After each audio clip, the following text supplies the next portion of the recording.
Shem Avo Vavro Rucho V'Kodesho. Amin. Avunet Vashmaya, Nef Kadash Shmoch, Tithe Malkutoch, Nehwet Sedionoch, Aikanot Vashmayo Vbaro, Havelan Lachmo Zasun Kananyaomono, Washavuklan Chauban Wachtohain, Aikanot of Ahnan Jvaknel Chayovain, Olotarlan El Nesiona, Elafatsun Mimbisho, Metul Dilochi Malkutho, Chailo Tishbuchto, El Rolam Rolemin. Amin.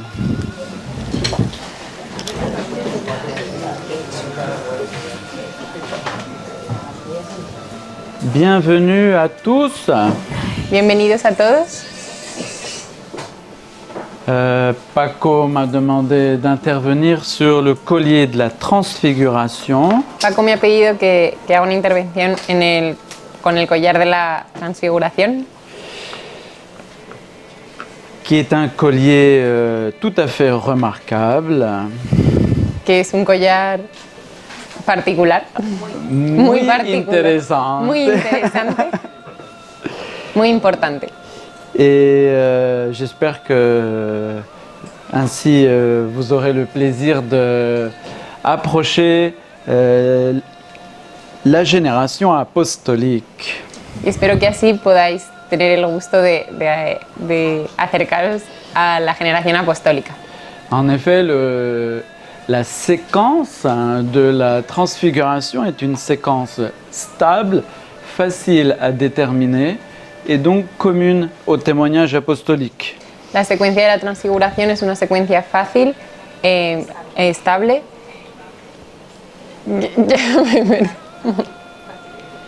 Y fácil de determinar. Et une séquence qui ne peut pas se comprendre sans revenir justement à l'époque même des apôtres. Es una secuencia que no se puede entender sin volver a la época de los apóstoles. Et donc c'est un exemple typique de fenêtre qui nous est donné sur l'époque de Jésus et des apôtres. Es un ejemplo típico que nos abre una ventana a la época de Jesús. Un exemple plus facile que celui qu'on avait étudié la dernière fois, qui était le collier des petits. Es un ejemplo más fácil que el que estudiamos la última vez, que era el collar de los pequeños. Le collier des petits nous avait ouvert au parallélisme entre l'enseignement de Jésus et la synagogue. El collar de los pequeños nos abría una ventana haciendo un paralelismo entre las enseñanzas de Jesús y las enseñanzas de la sinagoga. En revanche, le collier de la transfiguration est basé sur les fêtes du temple. Y en cambio el collar de la transfiguración está basado en las fiestas del templo. Je vous rappelle que les fêtes du temple sont normalement antérieures à la synagogue, Os recuerdo que las fiestas del templo son anteriores a la sinagoga. qu'elles sont normalement d'origine mosaïque. Son de origen mosaico. En revanche, la synagogue est une création du retour de l'exil. En cambio, la sinagoga es Una creación. una creación de la vuelta del exilio. Et donc, ici, nous sommes en face d'un enseignement qui ne peut pas se comprendre sans connaître le contexte historique de l'époque. Estamos frente a una enseñanza que no se puede entender sin el contexto histórico de la época. Alors, comme j'ai deux interventions, on va couper en deux. Como tengo dos intervenciones, vamos a cortar en dos partes. Je ne sais pas si je dirai tout ou en partie. No sé si lo diré todo o algunas partes. Alors, sur votre PDF, En vuestro PDF, donc le collier de la transfiguration est donc éminemment important et intéressant parce qu'il nous renvoie au contexte des fêtes d'automne. este collar es interesante porque nos lleva a las fiestas de otoño. C'est aussi un collier très important d'un point de vue théologique parce que c'est celui par lequel Jésus introduit ses disciples au mystère de la rédemption. También es un collar muy importante porque Jesús lleva a sus discípulos al misterio de la redención. Alors, je vais vous expliquer un petit peu. Jésus a donc enseigné pendant 3 années.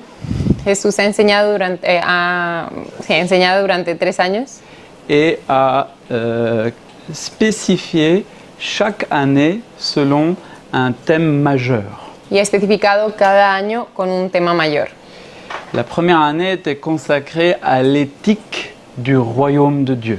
El primer año estaba dedicado a la ética del reino de Dios. La deuxième année est concentrée sur le thème de la future Eucharistie. El segundo año está concentrado en el tema de la futura Eucaristía. Et c'est seulement dans la 3e année de ministère de Jésus que celui-ci va ouvrir ses disciples au mystère de la rédemption. Y es en el último y tercer año en el que Jesús abre a sus discípulos al misterio de la redención. Et le collier de la transfiguration se situe au début de la 3e année de ministère de Jésus. Y el collar de la transfiguración se sitúa en el primer momento del tercer año del ministerio. Didáctico del Señor. Estoy un poco Ça fait cansada, partie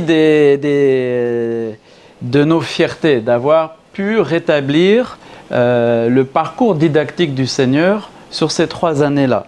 Es un orgullo haber podido establecer el recorrido didáctico de Jesús durante estos 3 años. Je vous rappelle que l'oralité fonctionne sur la mémoire et que la mémoire se réfère à la chronologie. Et tant que l'on n'a pas une bonne chronologie en tête, on ne peut pas comprendre les évangiles. Os recuerdo que la oralidad se centra en la cronología y que si no tenemos la cronología en mente, pues no podemos repasar los evangelios. Alors, oui. Le collier de la transfiguration, comme je l'ai dit au début, est un collier facilement identifiable. El collar de la transfiguración es un collar que es muy sencillo, muy identificable. Je vous envoie à la 2e page.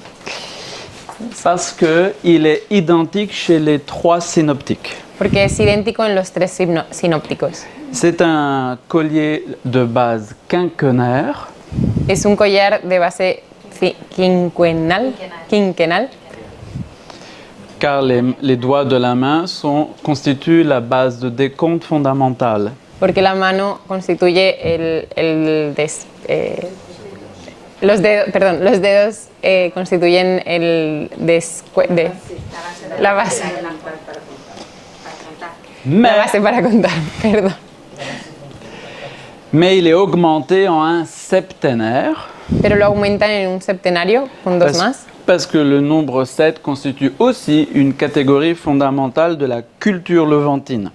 Porque también el número 7 constituye una base fundamental de la cultura levantina. Et donc, vous pouvez constater que la séquence est identique et stable. La secuencia es idéntica y estable. Elle commence par la fameuse confession de foi à Césarée de Philippe. Empieza con la confesión de fe en Cesarea de Filipo. À la première annonce de la Passion. El primer anuncio de la pasión. L'enseignement sur le port de la croix. La enseñanza sobre cómo llevar la cruz. Au centre, vous avez la transfiguration. En el centro está la transfiguración. Puis après, vous avez un enseignement sur la venue de Élie. Luego hay una enseñanza sobre la venida de Elías. Après quoi, vous avez la délivrance de l'épileptique ou du lunatique. Y luego está la liberación del epiléptico o del loco, del lunático. Vous avez la deuxième annonce de la Passion. El segundo anuncio de la pasión. Et vous avez une troisième annonce de la Passion. Y un tercer anuncio de la pasión. Ceci dit, la troisième annonce de la Passion, dans la récitation du collier, ne se situe pas là. O sea, el tercer anuncio de la pasión, recitando el collar, no se sitúa en ese lugar. Elle se situe plus loin. Se sitúa más lejos. Et comme nous l'avions vu la fois dernière, elle se situe au terme du collier des petits. Y como lo vimos la última vez, se sitúa al final del collar de los pequeños. Ok.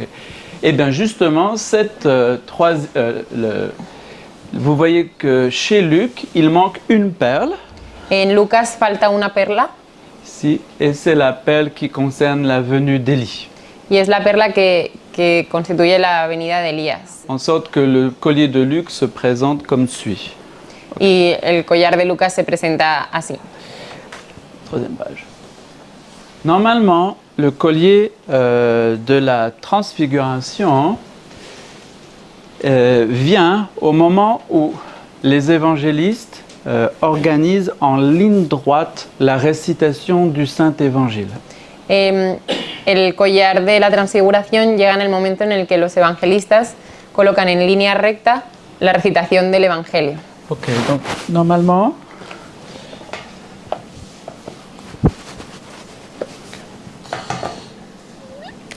le collier qui vient avant, c'est le collier eucharistique. El collar que viene antes es el collar eucarístico.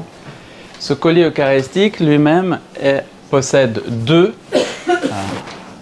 El collar eucarístico tiene a su vez deux pendants. Dos vertientes colgantes. Et c'est alors que vient le collier de la transfiguration. Y después llega el collar de la transfiguración, Et le collier de la transfiguration est suivi par le collier des petits, al que le sigue el collar de los pequeños, qui lui-même s'enchaîne avec le collier de la montée à Jérusalem. que se encadena con el collar de la subida a Jerusalén. Et ici, à partir de là, donc cette section est toujours stable. Esa sección es estable. Ici, on retourne aux controverses. Y volvemos a las controversias. Et ensuite, on enchaîne en ligne droite, passion, résurrection. Y encadenamos en línea recta pasión y resurrección. D'accord. Donc, chez Marc, vous avez le schéma le plus simple. Hein. E, 1, 1, 2, T, P, T, J. Voilà, c'est ce que je vous ai écrit là. Con Marcos es el collar más lineal, que es lo que acabamos de decir. Matthieu ajoute des petites choses. Il ajoute une perle sur la vocation des 12. Mateo añade algunas cosas. Está la vocación de los 12, Mais elle est très importante. pero es muy importante. C'est la question du paiement du didrachme. Es una cuestión muy importante, que es el pago de los 10 dracmas, de las 10 dracmas. Et si vous savez ce que c'est que le paiement du didrachme, ¿Sabéis lo que es el pago de las 10 dracmas? c'est le prix du rachat de la rédemption des enfants d'Israël. Es el precio del rescate de los hijos de Israel. Donc vous voyez comment une perle vient s'inscrire au moment même où on finit la transfiguration, qui est l'enseignement sur la mort rédemptrice du Christ. Se encadena justo después de la transfiguración, que es la enseñanza sobre la muerte redentora de Cristo. Ensuite, Matthieu ajoute, après le collier des petits, Después del collar de los pequeños, Mateo también añade un tout petit collier sur la miséricorde. Añade un collar sobre la misericordia. Plus Muy précisément, pequeño. sur le pardon. Más precisamente es el collar del perdón. Sur le pardon entre les frères. El perdón entre los hermanos. Ah, okay. Et puis, après, vous avez ici deux grandes perles sur le jugement, des paraboles du jugement. También añade dos perlas grandes sobre el juicio. La parábola del juicio. Parabolas. Hein. Vous finissez sur la troisième annonce de la Passion. Y se termina con el tercer anuncio de la pasión. Et après, c'est la ligne droite, c'est-à-dire Jérusalem, controverse, passion, résurrection. Y después línea recta, subida a Jerusalén, controversia, pasión y resurrección. Alors, ici, c'est grâce à Marc, on arrive à avoir une vision simple, claire et convaincante de la chronologie générale de la bonne nouvelle des apôtres. Gracias a Marcos tenemos una visión clara, recta, Synthética. sintética. Des De la buena de la nueva buena- de los apóstoles. de la buena nueva de los apóstoles. ¿Alguien quiere? À savoir que la distribution de Marc suit exactement les 3 années de ministère de Jésus. La distribución de Marcos sigue los 3 años de ministerio de Jesús. Marc ne peut pas couvrir plus de Marcos no puede cubrir más que 4 mois. que 4 meses. Ça fait que premier mois, première année, deuxième mois, deuxième année, troisième mois, troisième année, quatrième mois, la passion, résurrection. Es primer mes, primer año, segundo año, primer mes, tercer año, primer mes y luego la pasión. Y resurrección. ¿Me ha dicho solo la pasión? D'après l'analyse que je propose, Con el análisis que yo propongo, la transfiguration est donc liée au fait du mois d'octobre. la transfiguración está en relación con las fiestas del mes de octubre. Puisque au cours de la transfiguration, Pierre propose de construire des tentes. Porque durante la transfiguración Pedro propone que se construyan tiendas. Et à mon avis, c'est un élément décisif pour situer la transfiguration pendant la fête des tentes. Y es un elemento decisivo para situar la transfiguración en el momento de la fiesta de las tiendas. Et donc, Marc a organisé sa récitation de telle sorte que à chaque fois, chaque mois, c'est-à-dire chaque année, commence au mois d'octobre. Marcos ha estructurado su evangelio que cada año empieza en el mes de octubre. Cada año. Cada mes o cada año. Cada año empieza en cada mes, que es el mes de octubre. C'est-à-dire que, d'après moi aussi, Según él, la prédication de Jean le Baptiste se situe pendant les fêtes d'octobre. según él, la predicación de Juan el Bautista se sitúan en el mes de octubre. Et la raison en est que chez Saint Jean, Y la razón es porque en San Juan, Jean le Baptiste désigne Jésus comme l'agneau qui enlève les péchés du monde. Juan anuncia a Jesús como el cordero que quita los pecados del mundo. Et cela ne peut pas être autre chose que les agneaux et l'ensemble des sacrifices du Yom Kippour. Y esto es porque no puede ser otra cosa que los sacrificios del cordero del Yom Kippur. Ok. Nous savons aussi que les proverbes, También sabemos que los proverbios, le livre des proverbes, el libro de los proverbios, le livre des proverbes dans la Bible, el libro de los proverbios en la Biblia, était récité pendant les fêtes des tentes. sabemos que se recitaban durante la fiesta de las tiendas. Aujourd'hui, ce n'est plus trop le cas. Ya no es el caso entre los judíos. Et notamment à cause des chrétiens. Y por culpa de los cristianos. Parce que selon la tradition, Jésus était un expert dans la composition de paraboles. Porque según la tradición Jesús era un experto en la composición de parábolas. Parábolas et proverbios, ce sont des choses homologues. Las parábolas y los proverbios son cosas sinónimas. Et donc, ça veut dire que Jean le Baptiste est en octobre, les paraboles sont en octobre, la transfiguration est en octobre. Vous avez à chaque fois le début des années qui sont marqués. Lo que quiere decir que Juan el Bautista fue en octubre, las parábolas eran en octubre y la transfiguración era en octubre. Je vous rappelle que à l'époque de Jésus, l'année synagogale commence en octobre. Yo recuerdo que en la época de Jesús el año sinagogal empezaba en octubre. Elle commence une fois qu'on a achevé les fêtes d'octobre. Empiezan una vez que han terminado las fiestas de octubre.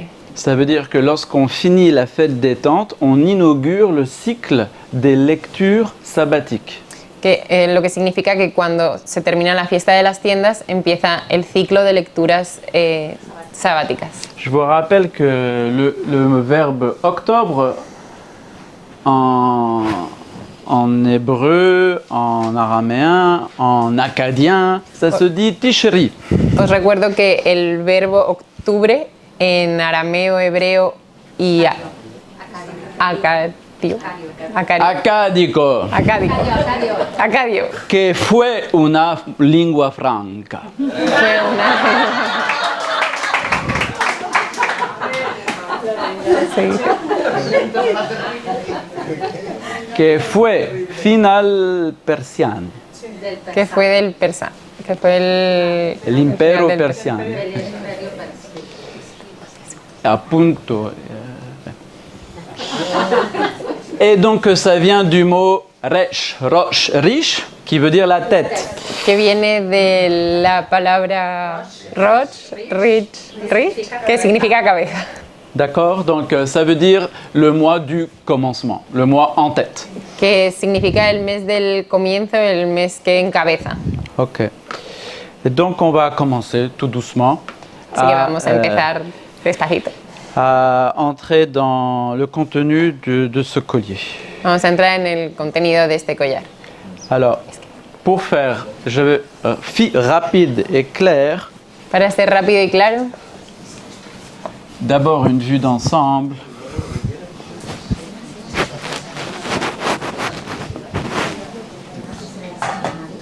es que, mamá, o te callas o subes tú por mí.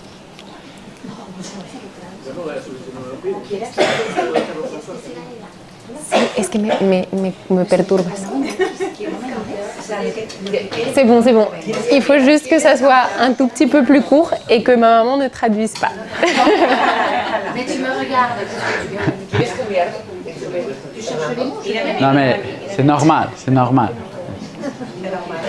Elle n'a pas l'habitude. Et donc il faut qu'elle cherche encore. Il faut qu'elle cherche. Alors pour faire vite et simple, donc Para que seamos rápidos y simples, je vous rappelle que la première perle est la perle donc de la confession messianique.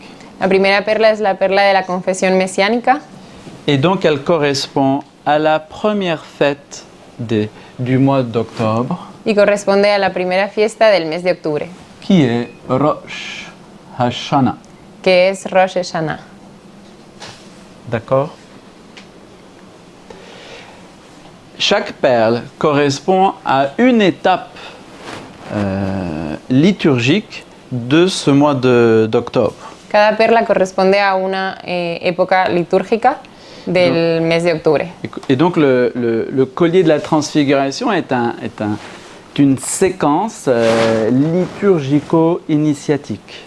El collar de la transfiguración es un collar de la Una de la secuencia liturgica secuencia y initiatica. inicial. Deuxième perle, on a dit, c'est La segunda perla es non, il ne faut pas... Oui, remettre en arrière, mettre en Oui. arrière. C'est l'annonce de la passion. el Ok. anuncio de la pasión. L'annonce de la passion numéro 1. El primer anuncio de la pasión. Et qui correspond évidemment à Yom Kippour. Non, pas Yom Kippour. Aussi c'est Yom Kippour. Enfin, je vais revenir. La troisième, La tercera perla c'est sur le port de la croix. es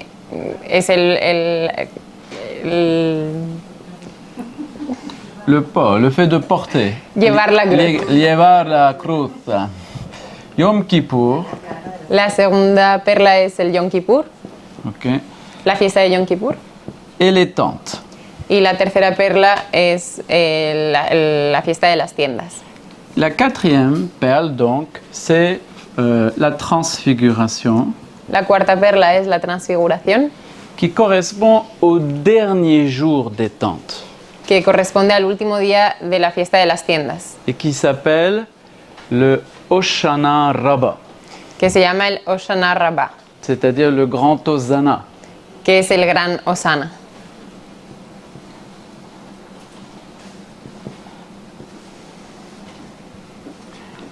La cinquième perle concerne Élie, La quinta perla es Elías, la venida de Elías, sur la venue de Élie, et elle correspond à la prière qui finit le soir du Hoshana Rabbah. y es el momento de la última oración por la noche del Hoshana Rabbah. Et qui est une prière pour la venue des pluies d'automne. Y es una oración para la venida de las lluvias de otoño. Ok. Et la sixième, c'est la délivrance du lunatique. La sexta perla es la liberación del lunático, del poseído. El poseido da chi? Da Satana, non? Et donc, de El quién? poseído De quién? de Satanás. Da Satanas. Et donc, on commence par la lecture du premier chapitre de la Genèse. Y empezamos con la lectura del capítulo del Génesis. Je vous rappelle que dans la Bible, dans le Pentateuque, il n'y a pas d'autre référence à Satanas. Hein? Yo os recuerdo que en el Pentateuco, en la Biblia, no hay otra referencia a Satanás que en el Génesis. Donc, c'est parce qu'une fois qu'on a fait les prières de la pluie, on commence le cycle synagogal. Y es porque después de la oración para llamar a la lluvia, empieza el ciclo sinagogal. C'est-à-dire la lecture continue de la Torah. Es decir, que es la lectura continua seguida de la Torah. Je vous rappelle que les Juifs, donc chaque Shabbat, déroulent de manière continue la Torah. Os recuerdo que en el Shabbat los judíos desenrollan la Torah, Divisée entre 49 et 54 Shabbats. que está dividida entre 49 y 50 Shabbats. Ok. C'est clair? ¿Está claro? D'accord? Quería saber, ils vont dire en français, alors je voulais savoir, mais ils arrivent à lire toute la Torah, et que si llegan a leerse preguntan- toda la Torah en Ils ne la lisent pas, ils la récitent à memoria. No la leen, la recitan de memoria.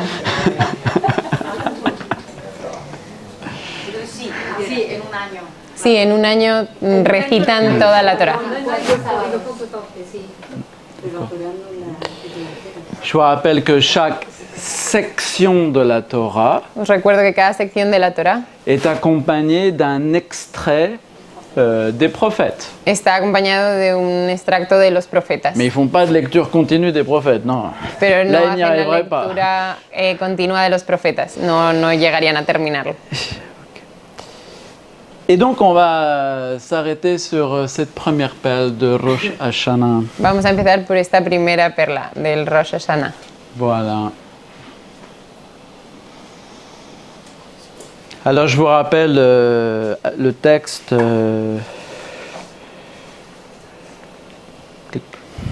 ¿Sí? ¿Aquí? Voilà. Os recuerdo este primer texto. Donc, vous connaissez tous par cœur Seguramente lo conocéis todos de memoria.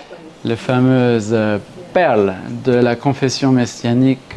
La famosa perla de la confesión mesiánica. Rapidement, je vous la lis. Enfin, je vous rappelle que donc Jésus Os recuerdo que Jesús a donné rendez-vous ou se trouve avec ses disciples à Césarée de Philippe. se encuentra con sus discípulos en Cesarea de Filipo.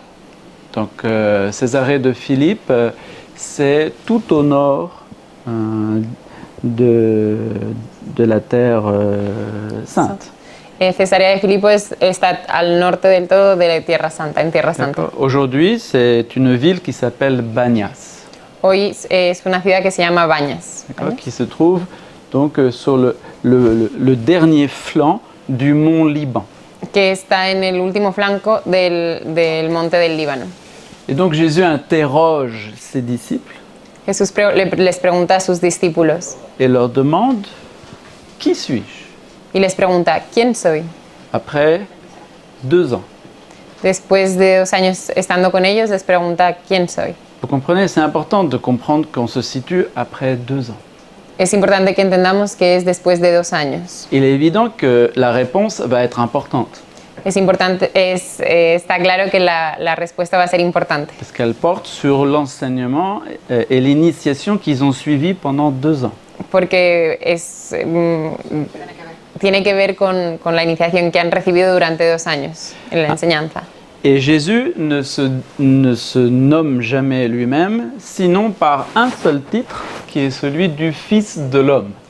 Jesús no se nombra de ninguna manera más que el nombre de hijo del hombre. Donc tous ces points-là sont très importants. Todos estos puntos son muy importantes. Pourquoi à Césarée de Philippe? ¿Por qué en Cesarea de Filipo? Pourquoi il pose la question? ¿Por qué hace esa pregunta? Et pourquoi il la met dans le cadre du Fils de l'homme? ¿Y por qué lo encuadra en hijo de Dios? Hijo del hombre. Perdón, gracias. Et les disciples répondent. Y los discípulos responden. Il est vrai que Jésus a d'abord posé la question, que disent les gens? Primero Jesús pregunta, ¿qué dice la gente? ¿Quién dice la gente que soy? Donc transmettent l'opinion des gens à sujet de Jésus. Los discípulos le dicen lo que la gente piensa Et ils donnent quién es. 3 réponses. Dan 3 respuestas. Jean le Baptiste, Juan el Bautista, ou bien Élie, o bien Elías, ou bien un prophète, o bien un profeta, comme Jérémie. como Jeremías. Donc, ça aussi, normalement, chaque point, on devrait y passer 1 heure. Eso también, en cada punto deberíamos de estar 1 hora explicándolo. Mais Jésus leur dit, bon, ça c'est ce que disent les gens. Et Pero- vous, après 2 ans, Pero Jesús les dice, vale, muy bien, esto es lo que dice la gente, ¿Qué pero dites-vous? vosotros, después de 2 años, ¿qué decís vosotros? est-ce qu'ils peuvent dire que c'est Jean le Baptiste? ¿Ellos pueden decir que es Juan el Bautista? Non, ils ont connu Jean le Baptiste, donc ça Han n'a conocido a pas de Juan el sens. Bautista, así que no tiene ningún sentido. Est-ce qu'ils peuvent dire c'est Élie? ¿Pueden decir que es Elías? Non plus. Ah, Élie. Elias, il est parti au et puis Elias au bout de s'est marchado. 2 ans, ils ont compris qu'il parle pas avec Élie quand même. Después de 2 años han entendido que no están hablando con Elías. Avec, comme a dit notre professeur, Como ha dicho nuestro Yeshu. profe. Yeshu.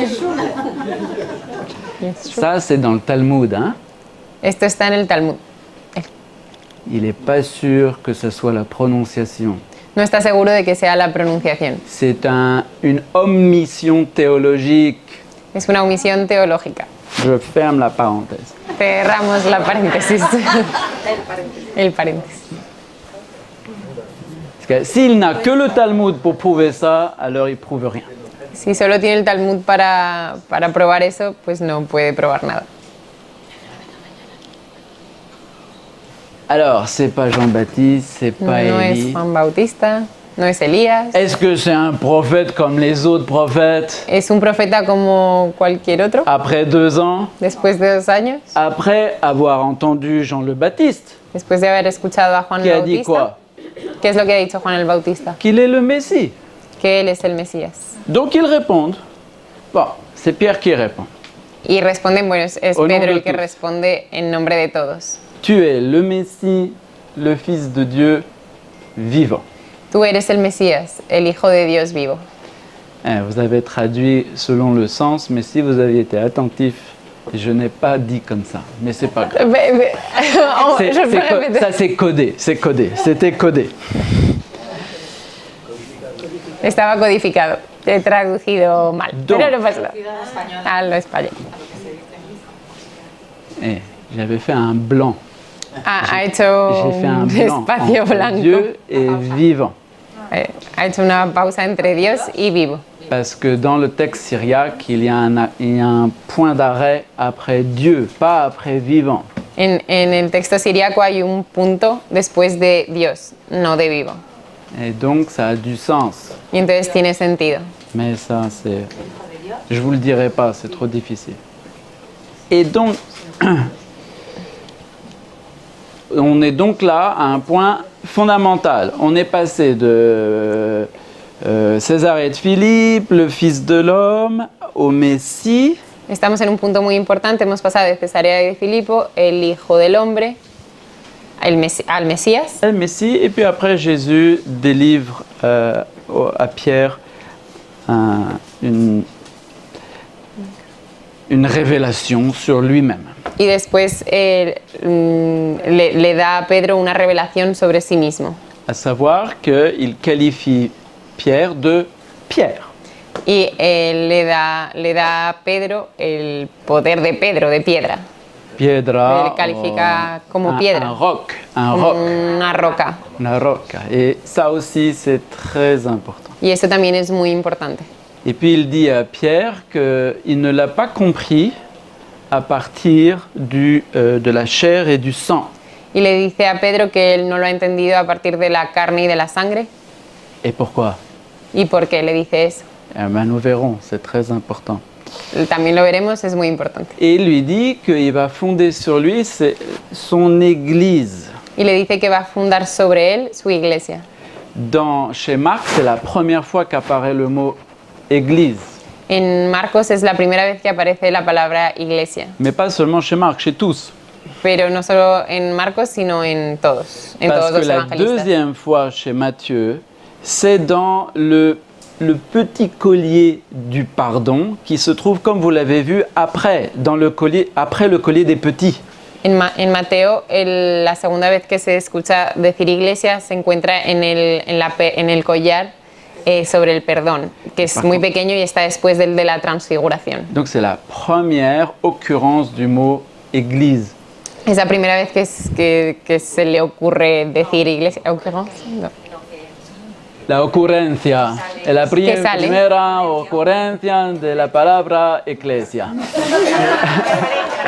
La primera vez que aparece la palabra iglesia.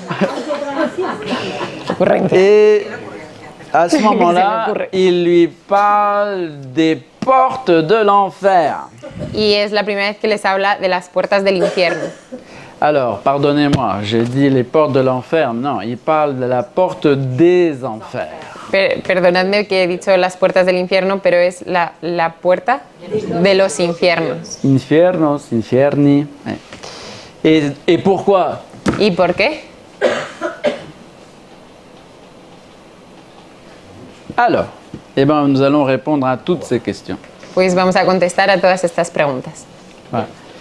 On va commencer par la référence à Rosh Hashanah. Vamos a empezar por la referencia a Rosh Hashanah.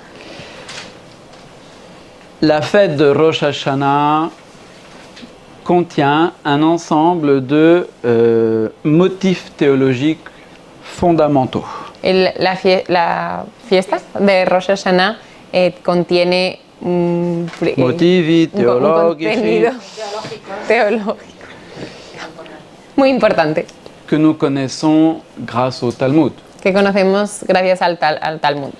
Donc nous sommes débiteurs du Talmud de ce point de vue-là. Somos deudores al Talmud por esto. Et c'est-à-dire que vous ne trouvez rien dans la Bible, hein, c'est ça que ça veut dire. O sea, no encontramos nada en la Biblia. Eso es lo que quiere decir. La Bible, c'est comme le gruyère. La Biblia es como un queso gruyère, lleno de agujeros. Il y a autant de trous que de choses à manger. Hay lo mismo de agujeros que cosas para comer. C'est un gros problème. Es un gran problema. C'est un gros problème. Es un problema gordo. La Bible vous parle de plein de choses, mais elle ne donne jamais les raisons. La Biblia os habla de un montón de cosas, pero nunca da las razones por las cuales habla. Et donc, vous ne pouvez pas comprendre. Y entonces, por eso no podemos entender. Et c'est peut-être voulu. A lo mejor es lo que quieren conseguir, intencionado. Alors, à Rosh Hashanah, donc au premier Tishri, De Rosh Hashanah al primer Tishri, el 1 de Tishri, 1er octobre, juif. primero de octubre, judío. On célèbre premièrement Lo primero que celebran, la royauté de Dieu. celebramos la realeza de Dios. Donc les Juifs rendent un culte à Dieu en tant qu'il est le roi de l'univers et du monde. Los judíos dan culto a Dios como rey del mundo, del universo. dans la mentalité juive, donc, ce culte est destiné à accueillir cette royauté par le fait de la reconnaître. En la cultura judía acogen la realeza de Dios Nel fatto di en el hecho de... Me he perdido. Il faut que ça soit un peu plus court. Este culto está destinado a No. acoger la reina.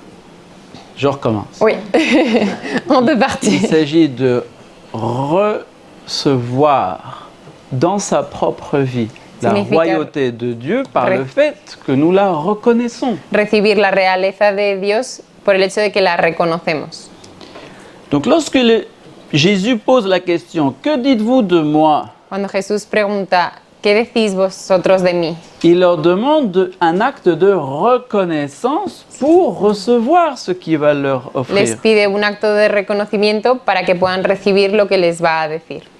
Ils reconnaissent la royauté de Dieu, Reconocen la realeza de Dios, mais aussi de Adam, pero también de Adán, parce que Adam est le lieu tenant de Dieu sur la terre. porque Adán es el teniente de Dios en la tierra, el lugarteniente de Dios en la tierra. C'est clair ça? ¿Está claro eso? No. Non, qu'est-ce que ça veut dire le nom de Dieu? Adam représente Dieu sur la terre. Adán representa a Dios en la tierra. L'homme n'est pas créé à l'image et ressemblance de Dieu. El hombre está creado a imagen y semejanza de Dios. Donc l'homme est le lieu tenant de Dieu sur la terre. Adán es el lugarteniente de Dios en la tierra. Et vous ne l'avez pas encore reconnu? ¿Y todavía no lo habéis reconocido? Et à l'époque évidemment de Jésus, Y en la época de Jesús on ne croit plus en Adam, ya no creemos en Adán, ça ya veut no dire creen on en ne croit Adán, plus aux hommes, no creen en los hombres, et donc on attend la royauté du Messie. y entonces esperan la realeza del Mesías. Maintenant vous saisissez, ¿Ahora lo entendéis? on est en train de célébrer la royauté de Dieu et la royauté du Messie. Estamos celebrando la realeza de Dios y la realeza del Mesías.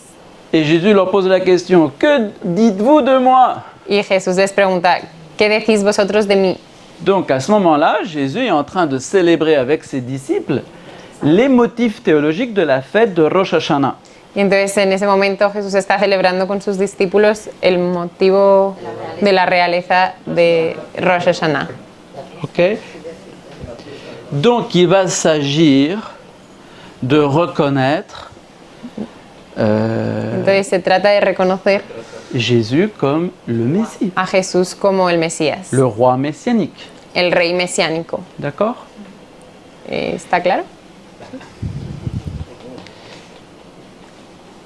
Il célèbre aussi un deuxième aspect También celebran un segundo aspecto, qui est connexe à la royauté de Dieu, que se conecta con la realeza de Dios, qui est le jugement de Dieu. que es el juicio de Dios. D'après la légende juive, Según la leyenda judía, à Rosh Hashanah, en Rosh Hashanah, Dieu ouvre les registres des âmes. Dios abre el registro de las almas. Alors,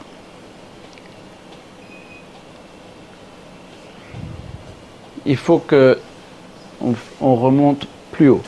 Tenemos que remontar un poco más atrás. Ces fêtes que j'appelle juives Estas fiestas que llamo judías ne sont pas d'origine juive. no son de origen judías, Elles sont millénaires. son milenarias.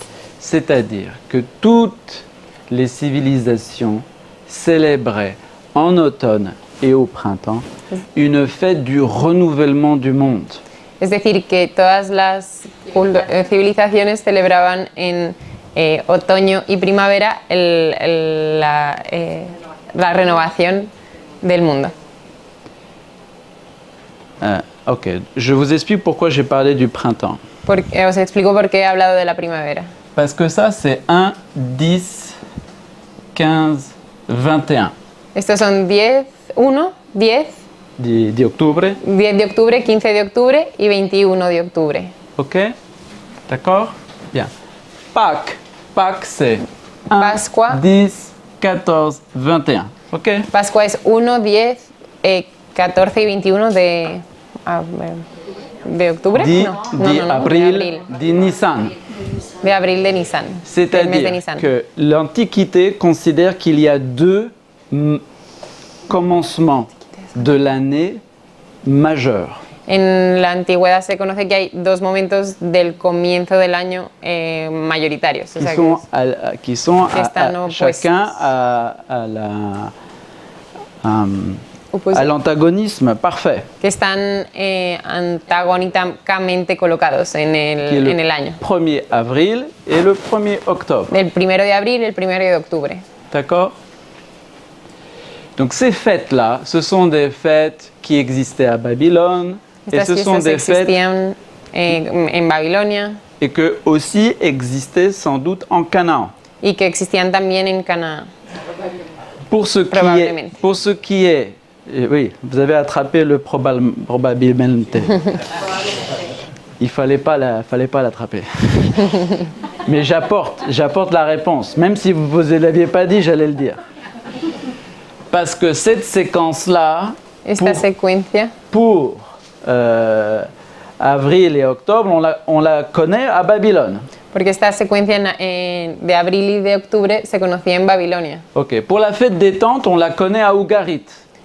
Para la fiesta de las tiendas se conocía en Ugarit, Ugarit, c'est-à-dire 13e siècle à Canaan. en el siglo XIII en Canaán. Donc on peut dire que c'est plus que probablement. Así que podemos decir que es más que probable que se conocía. Donc tout ça pour dire que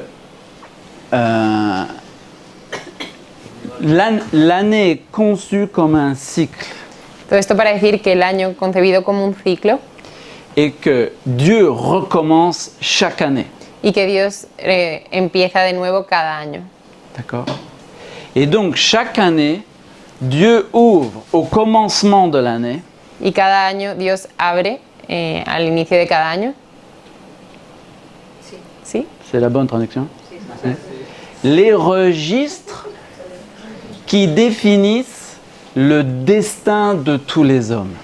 Abre los registros que definen el destino de todos los hombres. Alors, si vous retournez dans la haute antiquité, Si volvéis a la alta antigüedad, les dieux décident des destins des hommes los dioses decidían del destino de los hombres et ils se réunissent chaque année pour définir les destins. y se reunían cada año para definir el destino de los Et hombres. où se réunissent-ils? ¿Y dónde se reunían? En el Sur le monte. mont Hermon, En el Monte Hermón se reunían, c'est-à-dire à Césarée de Philippe. es decir, en Cesarea de Filipo. Et ça, c'est documenté à Babylone au Xe siècle et à Ugarit au XIIIe siècle. Y esto está documentado en Babilonia en el siglo X y en Ugarit en el siglo XIII. Donc Jésus ici est en train de célébrer la fête de Rosh Hashanah à l'endroit même où depuis des millénaires on considère que les dieux décident des destins. Jesús está celebrando la fiesta de Rosh Hashanah en el mismo lugar donde los dioses milenariamente decidían sobre el destino de los hombres. Donc Dieu ouvre, dans la version juive, En la versión judía, il ouvre 3 registres. Dios abre 3 registros. Le registre des bons, El registro de los buenos, le registre des mauvais el registro de los malos et le registre des intermédiaires. y el registro de los intermediarios, de los tibios. Et, Bueno, ¿no? No está. et il décide Y deciden du destin des bons del destino de los buenos et le destin des mauvais. y del destino de los malos.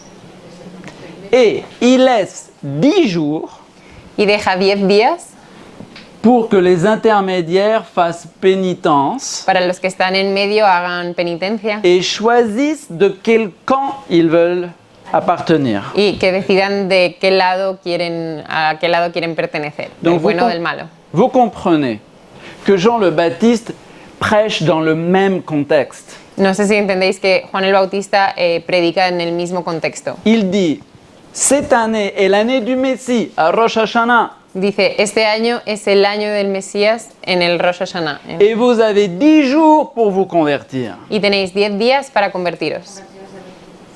Oui. Et c'est ça. Ceux qui avaient des oreilles sont allés recevoir le baptême. Los que escucharon fueron a recibir el bautismo. Donc, ces jours-là, on les appelle les jours terrifiants. A estos días los llaman en los días terroríficos, terribles. Temibles. Tremendo. Tremendo. Tremendo. Ah. En italien, c'est comme ça. Tremendo. Hayomim Anoraim. Les jours terrifiants. Donc, à ce moment-là, jusqu'à aujourd'hui, sachez-le, Desde les ese Juifs entonces hasta estos momentos tremblent comme des feuilles pendant 10 jours tiemblan como hojas durante 10 días. et se réconcilient avec tous leurs ennemis Se reconcilian con todos sus enemigos et règlent toutes les dettes y arreglan, o sea, resuelven todas las deudas que tienen, dans l'espérance de Esperando. faire partie du camp des bons. esperando que pertenezcan al lado de los buenos.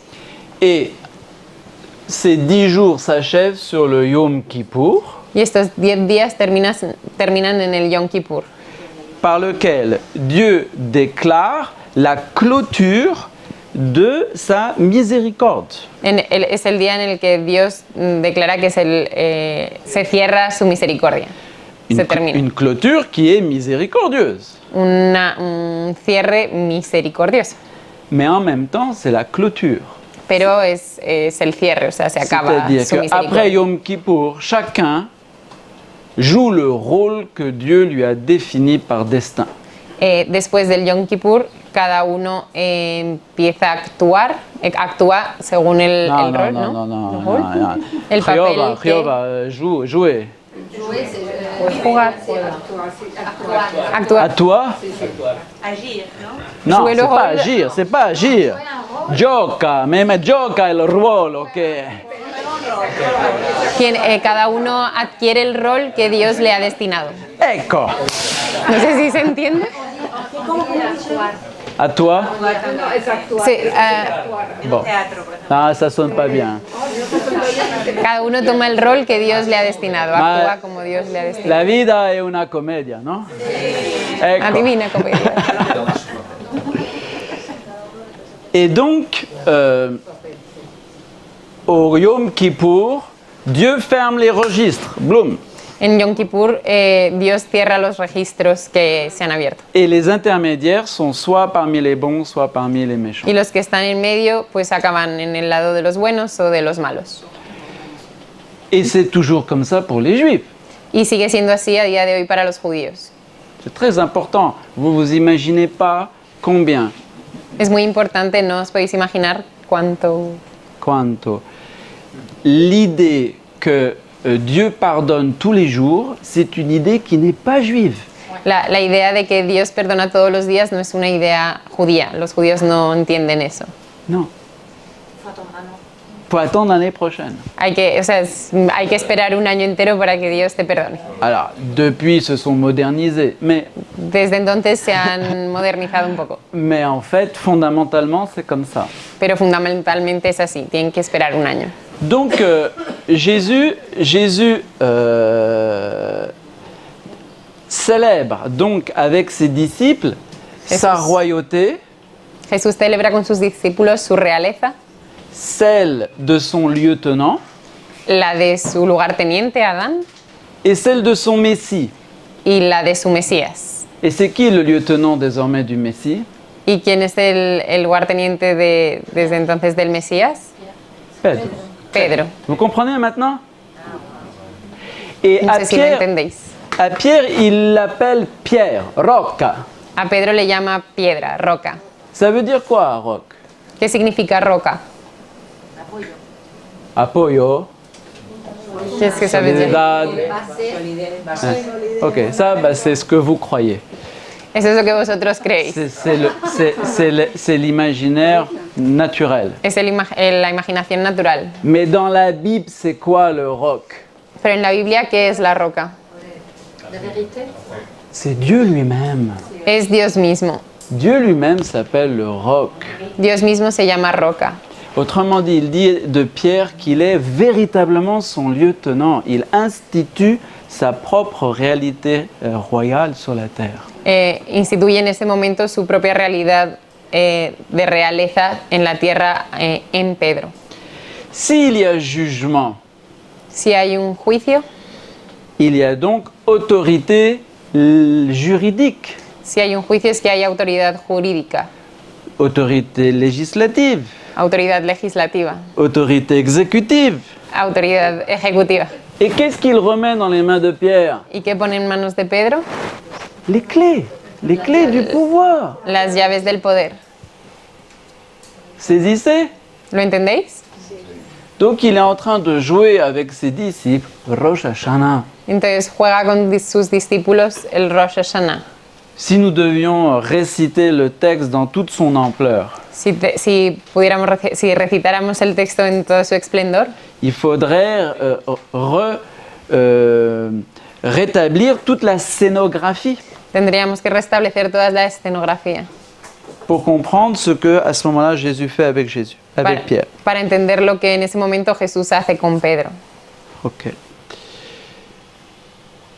On a parlé, donc ça c'est essentiel. Après, il y a Esto es lo esencial. Después d'autres perspectives, hay otras perspectivas, à savoir que puisque nous parlons du renouvellement du monde, ya que, hablando de la renovación del mundo, dans le monde antique, en el mundo antiguo, le monde el mundo est le résultat d'un combat El mundo es el resultado de un combate entre Dieu et le grand dragon.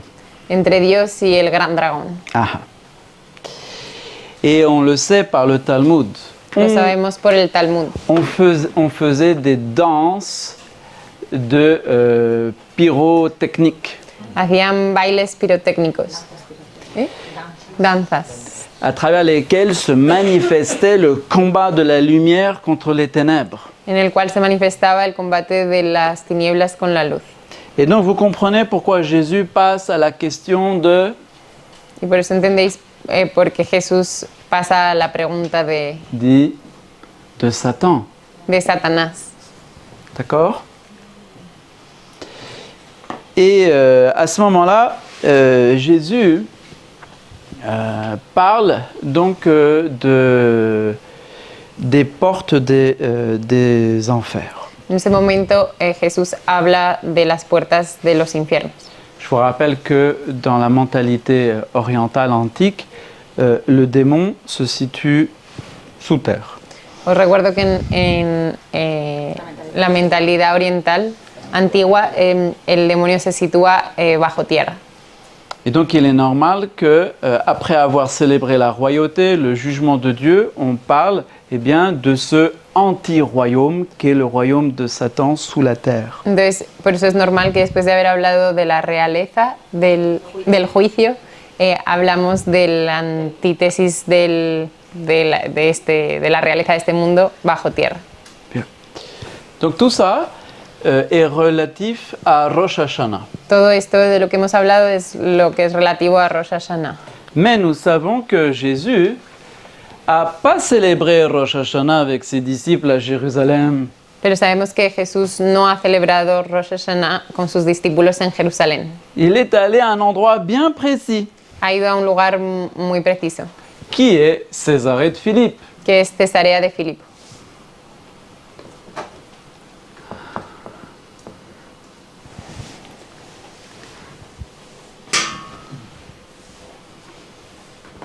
Alors, on a déjà parlé de... alors, Césarée de Philippe se trouve dans l'Hermon. Cesarea de Filipo se encuentra en el Monte Hermón, Hermon, donc qui est la pointe nord de l'Israël et le sud du Liban. es la punta norte de Israel y el punto sur del Líbano. Et donc, comme je vous l'ai dit, l'ensemble de l'Antiquité considérait que c'était là que se trouvait l'assemblée délibératoire des dieux. En la antigüedad se creía que ese era el lugar donde se reunían los dioses para decidir, deliberar. Délibérar. Des destins. Asamblea. Mais à l'époque de Jésus, et pour des juifs, on ne s'attache plus à ça. Pero en la época de Jesús y para los judíos ya no creen en eso. On s'attache quand même à ce qu'il y a à Césarée de Philippe. Pero aún así sí que se unen o se aferran a lo que hay en Cesarea de Filipo. Et qu'est-ce qu'il y a à Césarée de Philippe? ¿Y qué hay en Cesarea de Filipo? Vous avez à l'époque le plus grand sanctuaire païen de Israël. En esa época está el santuario pagano más grande de la época de Israel. Donc aujourd'hui, ce sanctuaire s'appelle Banias. Hoy en día ese santuario se llama Bañas. Le B vient de ce que les Arabes n'ont pas de P. La B viene de que los árabes no tienen P. Mais à l'époque, il s'appelait Pagnon. En la época se llamaba Pañón. Et à l'époque gréco-romaine, Y en la época greco-romana, le dieu que l'on vénère à Césarée de Philippe, c'est Pan. el dios que se veneraba en Cesarea de Filipo se llamaba Pan. Je vous rappelle que Pan en grec veut dire tout. En griego, Pan significa todo. Mais avant d'être Pan, ça c'est la version gréco-romaine. Antes de ser Pan, que esta es la versión greco-romana, Ce lieu est dans la Bible appelé Baal Hermon. en la Biblia se llamaba Baal Hermon. Je vous rappelle que Hermon, ça veut dire la montagne sainte. Os recuerdo que Hermón significa montaña santa, sagrada. Ça vient de Harm et puis On.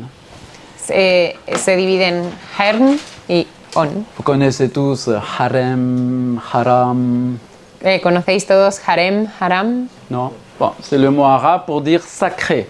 Es el nombre árabe para decir que es sagrado. Et On, ça veut dire la hauteur. Y On significa la altura.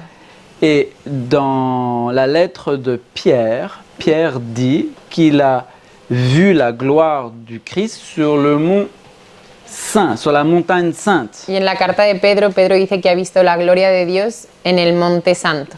Il ne dit pas dans la résurrection, hein? No lo dice en la resurrección. Je ferme la parenthèse. Cierro paréntesis. Et à cet endroit, il y avait donc un ancien culte de Baal. Baal, En este lugar había un antiguo culto al dios Baal. le dieu Baal est un dieu qui meurt et ressuscite. El dios Baal era un dios que moría y resucitaba. Et il meurt en descendant dans le fond de la terre, Muere bajando al fondo de la tierra, où il est avalé par le grand dragon. donde es tragado por el gran dragón. Et ensuite, il est libéré et il sort évidemment du ventre du grand dragon et de la terre. Y después es liberado y sale del vientre del gran dragón y de la tierra. Et donc, si encore aujourd'hui vous allez à Césarée de Philippe, Y si hoy en día vais a Cesarea de Filipo, vous verrez une immense grotte veréis una gruta inmensa qui était considérée comme la porte des enfers. que está considerada como la puerta de los infiernos. Et donc Jésus se situe en face et dit à Pierre, voilà, l'Église ne sera pas vaincue par les portes des enfers, c'est-à-dire par Baal et tout le paganisme. Y Jesús se pone enfrente de esta puerta y le dice a Pedro, tú no serás vencido, a la iglesia, no será vencida por el paganismo y el infierno y el demonio. Je vous enverrai sur le groupe Os enviaré al grupo une petite vidéo que j'ai faite sur Banias, un pequeño vídeo que he hecho sobre en Bañas, français. en francés. Mais vous verrez comme ça, vous verrez le site, le lieu. Y así veréis el lugar. Alors la référence au sang, la référence à la chair renvoie bien sûr à tous les sacrifices animaux accomplis à cet endroit. La referencia de la sangre y de la carne se refería a todos los sacrificios de animales que se hacían en ese lugar. Cet endroit Este lugar était le plus important dans tout l'Orient. era el lugar más importante en todo Oriente. Et comme ce n'est jamais assez grand, Y como no es suficientemente grande, nunca es suficientemente grande, Augustus Caesar César Augusto va en faire un autre dans la plaine de la Beka au Liban. va a hacer otro lugar en la llanura del Líbano, Et qui s'appelle Baalbek.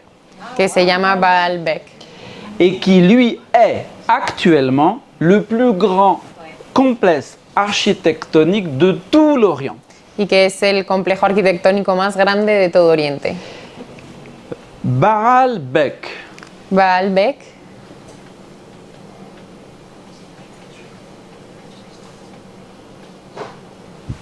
est composé de Baal.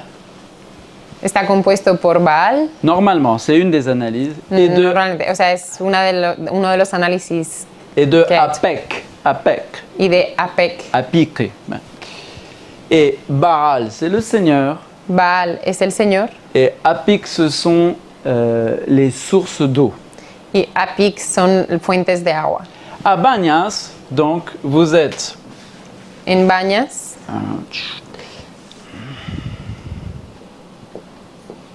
donc ça, c'est le mont du Liban. este es el monte del Líbano, Et la source du Jourdain. es la fuente del Jordán, de donde nace el Jordán. Donc, il s'agit de la source de l'unique fleuve et de la vie de tout Israël. Es la D'accord. única source el único manantial que riega todo Israel. Parce que Baal, dans sa résurrection, Parce que fait Baal- sourdre les sources de la vie. Porque Baal en su resurrección hace que resurjan todas las fuentes que había de la vida. Cet endroit était donc très important et comme je vous l'ai dit, Auguste va vouloir en faire encore un plus grand. Este Ah. lugar era muy importante, pero O Líbano. César Augusto quería hacer un lugar más grande e importante en el Líbano. Mais Hérode Pero Herodes, a trouvé que lui aussi pouvait agrandir Banyas. que él también podía hacer más grande Bañas. Et donc, c'était vraiment devenu le plus grand centre cultuel du Levant, Y se había convertido en el lugar de culto más grande de todo el Levante, en vertu de la magnificence de Hérode. en virtud de la grandeza de Herodes. Et devant le temple de Baal, Y frente al templo de Baal, il avait mis une immense statue de Augustus Caesar. había puesto una estatua inmensa de César Augusto. Et ensuite, le fils de Hérode, Y, Philippe, y después el hijo de Herodes, Felipe, en avait Philippe, fait sa propre capitale. había hecho que fuera su capital. C'est pour ça qu'on l'appelle Caesar, à cause de la grande statue d'Auguste. Se llamaba Cesarea por la gran estatua de César. Et de Augusto, Philippe à César cause du Augusto. fils de Hérode. Y Filipo por el hijo de Herodes. Mais vous savez qui c'est Augustus? Pero ¿sabéis quién era César Augusto? C'est l'intermédiaire entre Dieu et les hommes. Era el intermediario entre Dios y los hombres. Il est le fils de Dieu. Es el hijo de Dios. Et il est l'impérateur du monde entier, Es el emperador del mundo entero. païens et juifs. Paganos y judíos. Autrement dit, il est la royauté universelle de Dieu sur la terre. Es la realeza universal de Dios sobre la tierra. Et donc maintenant, vous comprenez pourquoi c'est là Ahora que entendéis Jésus por qué es ahí donde Jesús a conduit ses disciples ha llevado a sus discípulos à fêter Rosh Hashanah, para celebrar Rosh Hashanah, pour signifier qu'il va être précisément non seulement le roi des Juifs, para significar que no va a ser solamente el rey de los judíos, mais le roi messianique de toutes les nations. sino el rey mesiánico de todas las naciones. D'accord? È claro? ¿Está claro? Bellissimo.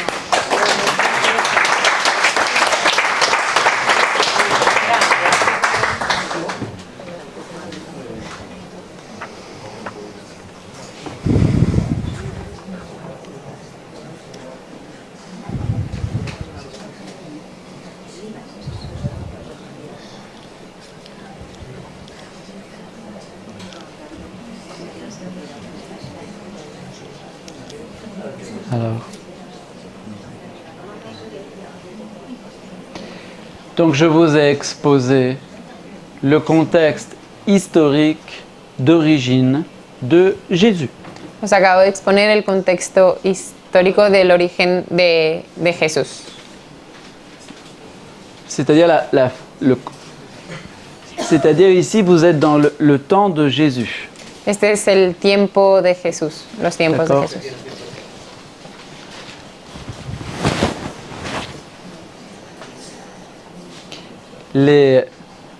Le texte, enfin la séquence, Esta secuencia, non, cette perle esta perla, est donc extrêmement riche. es muy rica. Et pour les disciples, après, Para los discípulos, después, ils avaient beaucoup de choses à dire pour faire comprendre le sens de cette scène. después de esto tenían muchas cosas para decir, para que se entendiera ese momento, esa escena. Ok. Mais vous savez que je me suis après intéressé à la façon dont les évangélistes ont reporté les péricopes évangéliques sur le calendrier synagogal. Pero después me he interesado en cómo los evangelistas han transformado esto, han llevado las Et donc, pericopas evangélicas al calendario si vous avez litúrgico. mon PDF à la page 20, En el PDF en la página 20, je ne sais pas quelle est la page 20, il n'y a pas de page. vous voyez pas? Bah, allez-y, déroulez, si vous n'arrivez Vous me pas dites à stop. savoir laquelle c'est la page. Et, C'est laquelle la page 20? C'est pas marqué? et c'est écrit là, voilà, c'est ça. D'accord. El contexto sinagogal apostólico de la perla número 1. Alors, donc, le défi des évangélistes était de transmettre El desafío de los evangelistas era de transmitir les enseignements de Jésus las enseñanzas de Jesús, en conservant dans la mémoire leur contexte original, conservando en su memoria el contexto original, mais en même temps en créant pero a la vez creando un nouveau contexte pour une célébration synagogale. un nuevo contexto para una celebración sinagogal. Et donc, c'est la thèse que je défends. Esta es la tesis que yo defiendo. Nos évangiles sont des lectionnaires. Nuestros evangelios son leccionarios. Et donc, ils ont distribué les événements de Jésus en fonction du cycle synagogal. Han distribuido los acontecimientos de la vida de Jesús en los ciclos sinagogales.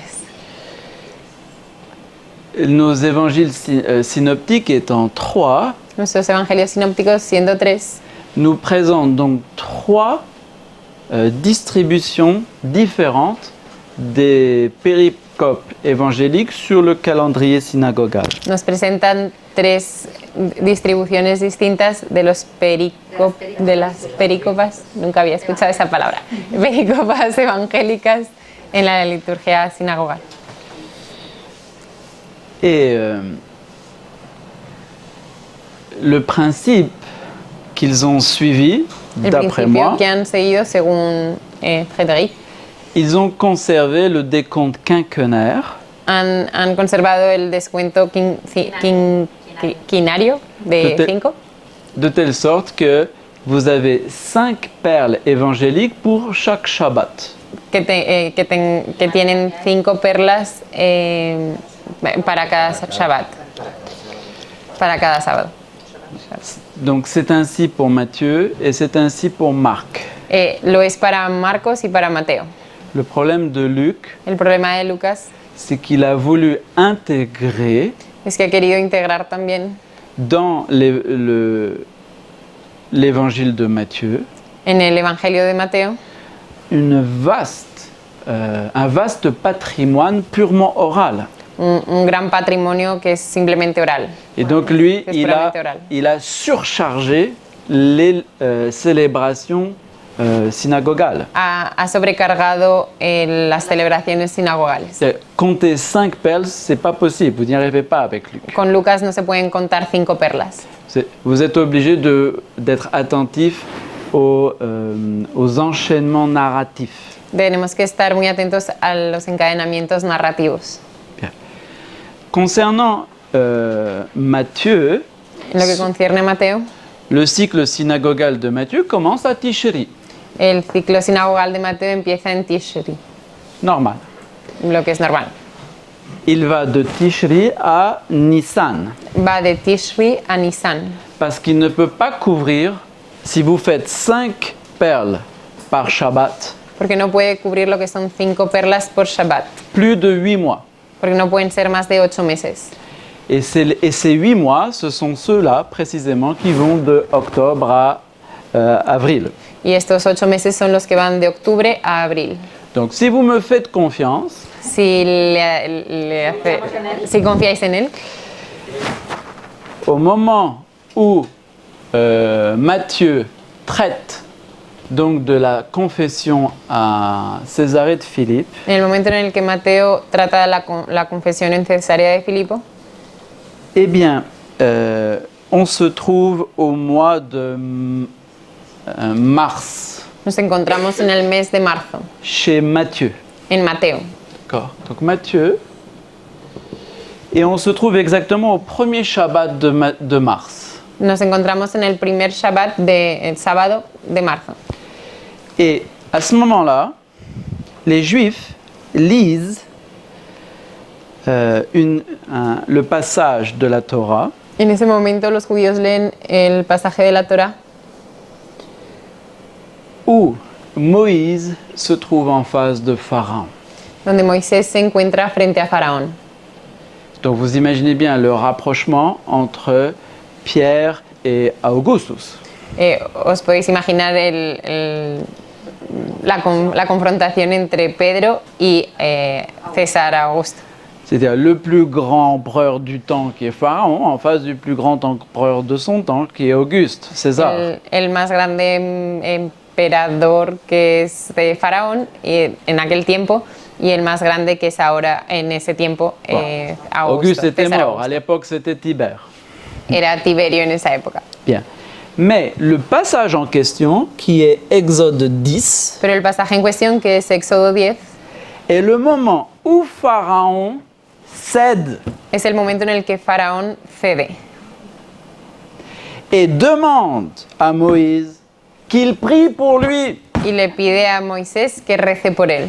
Voilà. Donc vous avez à ce moment-là une sorte de parallèle entre Pierre qui est investi du pouvoir Ok. universel Tenéis en ese momento un paralelismo entre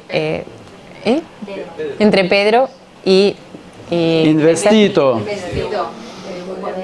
que es investido de un poder universal. et où même le monde païen eh bien, reconnaît la royauté du Christ. Y en ese momento, el mundo pagano reconoce la realeza de Cristo. Comme Pharaon, à ce moment-là, reconnaît Yahweh et demande à Moïse de prier pour lui. Como en ese momento en que Faraón reconoce a Yahvé, y le pide a Moisés que rece por él. Et il lui dit Y le dice de prier pour lui pardonner son péché. y le pide que rece por él para perdonarle su pecado. Donc on est dans la perspective justement de l'intermédiaire qui va recevoir l'absolution de Yom Kippour. Estamos en estos que están entre medias para recibir el perdón en los intermedios. Et à ce moment-là, Moïse étend les mains vers les cieux En ese momento Moisés tiende las manos al cielo et la terre d'Égypte se couvre de ténèbres, y la tierra de Egipto se cubre de tinieblas, qui sont les forces de Satan. que son las fuerzas de Satanás. D'accord? Donc voyez comment Matthieu a mis en rapport l'un avec l'autre. Habéis visto cómo Mateo pone en relación el uno con el otro. Je vais passer à Luc, parce que Luc aussi suit Matthieu. Paso a Lucas, porque Lucas también sigue a Mateo. Et chez Luc, En Lucas on se trouve au premier Shabbat nos encontramos en el primer Shabbat de décembre, de diciembre, qui est Kislev. que es Kisleu. Et à ce moment-là, qu'est-ce qu'on lit au premier Shabbat de Kislev? Que se lee en el primer Shabbat de Kisleu. Rachel est stérile Raquel estéril et elle s'en plaint. y se queja. Elle s'en plaint à Jacob. Se queja a Jacob. Et qu'est-ce que répond Jacob? ¿Y qué responde Jacob? Est-ce que je suis Dieu pour décider? ¿Soy yo Dios para decidir? D'accord. Voyez? ¿Veis? Et or, Yahweh répond quand même à la prière de Rachel. Y Yahweh responde a la plegaria de Raquel, Et, a la oración de Raquel. et donc, il lui donne un fils. Y le da un hijo. Et comment se llama? ¿Y cómo se llama el hijo? Shemeroun, celui qui entend. Shemorun, que es el que oye. Que oye. Donc c'est Simon-Pierre. Es Simón Pedro.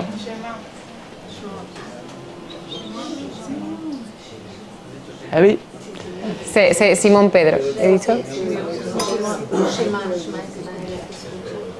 Simon veut dire celui qui entend, le bon entendeur. Shemeroun. Simeón Donc, Dieu- es el que Dieu a répondu, el que escucha bien, el que oye. Et si vous regardez chez Marc Si vemos et chez en Marcos Matthieu, y en Mateo, Matthieu et Marc disent que Simon-Pierre répondit à Jésus. en Mateo y Marcos vemos que dice Simón Pedro respondió a Jesús, Mais chez Luc, vous avez seulement Simon. pero en Lucas solamente está Simón, Et parce que en face, vous avez le texte de la naissance de Simon.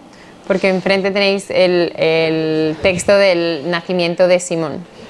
Mais Dieu est généreux Pero Dios es generoso et il lui donne un deuxième enfant. y le da un segundo hijo.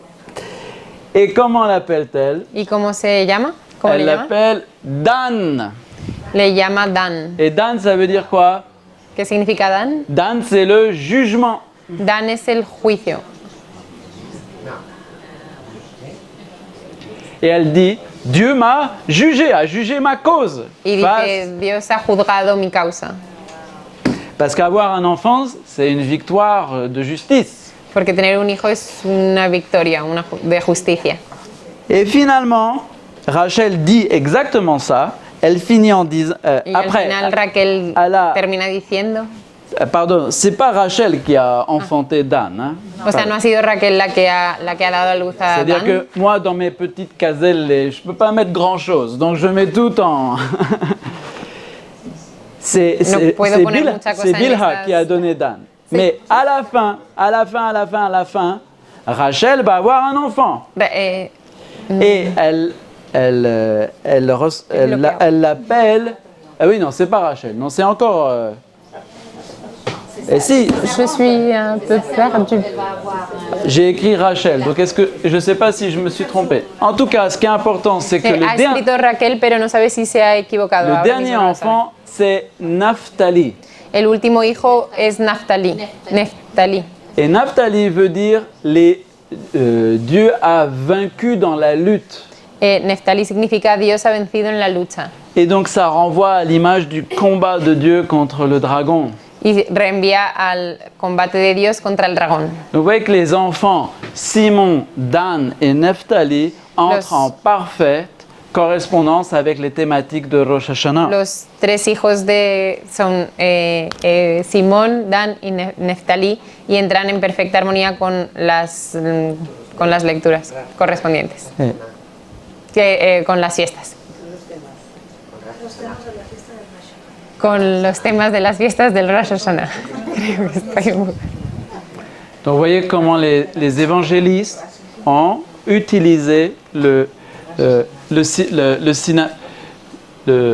calendrier synagogal ¿Habéis visto cómo los evangelistas utilizan el calendario sinagogal pour créer des résonances avec la signification originelle des scènes? para crear resonancias con las significaciones originales del texto? Et pour finir rapidement, Y para terminar rápidamente, non, normalement j'ai encore une demi-heure. bueno, todavía tenemos media Je hora. vois que l'assemblée fatigue. No. Avec Marc, on est au 1er du mois d'août. Con Marcos estamos en el primero del mes de agosto, Parce que le lectionnaire de Marc est un lectionnaire d'été et pas d'hiver. porque el leccionario de Marcos es un leccionario de verano, no de invierno. Donc il commence en juin et finit en septembre. Empieza en junio y termina en septiembre. Donc il commence avec la Pentecôte et il finit avant Rosh Hashanah. Empieza con Pentecostés y termina justo antes de Rosh Hashanah. Et dans le cas de Marc, En el caso de Marcos, nous nous trouvons donc au 1er Ab es el primero de Ab. à lire le début du Deutéronome. Se puede leyendo el principio del Deuteronomio. Et j'ai pas mis le texte, mais j'ai mis juste les thèmes No he puesto el texto, he puesto solamente los temas.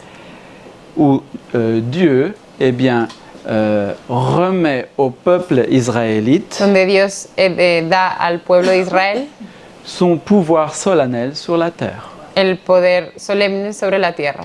et demande aux Israélites Y pide a los israelitas de nommer des chefs de nombrar jefes de las tribus, pour les tribus et pour l'organisation. para las précisément. tribus y para la organización. Donc vous voyez que c'est en assez bonne harmonie. Es en buena armonía con lo Voilà. dicho anteriormente. Vous êtes fatigués? ¿Estáis cansados? Vous voulez des questions? ¿Tenéis preguntas? Sí. No, el problema es que hay, para los que no tienen misa, ahora no se va a decir misa a las 8.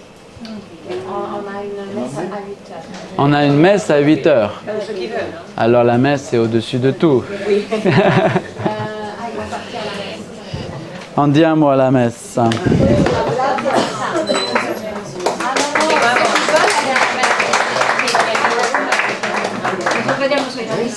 On va faire des questions si jamais vous